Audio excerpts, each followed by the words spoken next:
एक गांव में एक गरीब बूढ़ा रहता था। वह बहुत गरीब था, फिर भी उनके पास एक सुंदर सफेद घोड़ा था। इसके कारण राजा के लोग भी उनसे ईर्ष्या करते थे।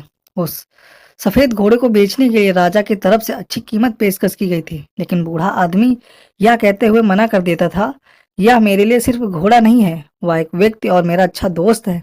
क्या आप किसी व्यक्ति या दोस्त को बेच सकते हो? नहीं, यह हमारे लिए संभव नहीं है। एक दिन सुबह जब वह खलियान घर में गया तो उसने देखा कि घोड़ा वहां नहीं है। यह खबर गांव में जल्दी फैल गई और पूरा गांव उनके घर पर जमा हो गया। गांव वालों ने कहा, तुम मूर्ख बूढ़े हो। हर कोई उस घोड़े को पाना चाहता था। सभी जानते थे कि किसी दिन यह घोड़ा चोरी हो जाएगा। आप उस घोड़े को अच्छी कीमत पर बेच सकते थे, फिर भी आपने उसे रखा। अब घोड़ा चला गया है, यह आपका दुर्भाग्य है। बूढ़े आदमी ने जवाब दिया, सच तो यह है कि घोड़ा स्थिर नहीं है, बाकी सब कुछ जो तुम कहते हो वह एक फैसला है। आप कैसे जानते हैं यह दुर्भाग्य है या नहीं? लोगों ने जवाब दिया, हमें मूर्ख मत बनाओ। आपका सफेद घोड़ा चला गया है, यह आपका दुर्भाग्य है। गांव के लोग उस पर हंसे और चले गए। उन्होंने कहा कि वह पागल है।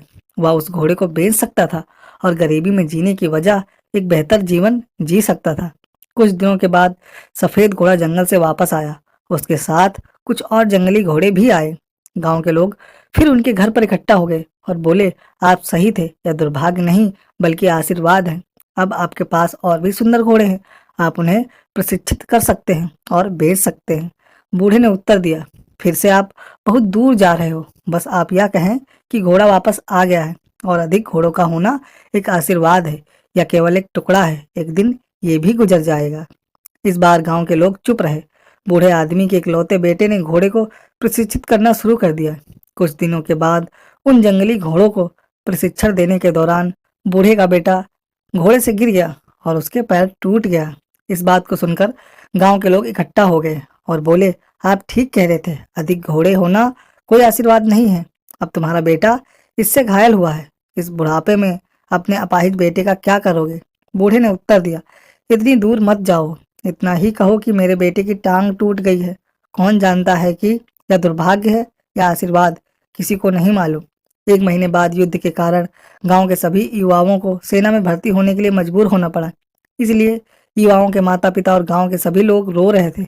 गांव के लोग बूढ़े आदमी के पास आए और कहा, हमारे बेटे हमेशा के लिए चले गए हैं। आपके बेटे को चोट लगना वरदान साबित हुआ है। कम से कम वह जिंदा है और आपके साथ रह रहा है। बूढ़े ने उत्तर दिया, कोई नहीं जानता, इतना ही कहो, हमारे बेटे को सेना में भर्ती होने के लिए मजबूर किया गया और आपके बेटे को मजबूर नहीं किया गया। लेकिन कोई नहीं जानता यह आशीर्वाद है या दुर्भाग्य है, या केवल भगवान जानता है। दोस्तों, हमें किसी भी स्थिति का न्याय केवल उसी से नहीं करना चाहिए जो हमें देखते हैं। हम कभी भी यह नहीं जानते कि आगे क्या होने वाला है। तो दोस्तों, ये छोटी सी स्टोरी कैसी लगी? अच्छी लगी हो तो लाइक करें और चैनल को सब्सक्राइब करें।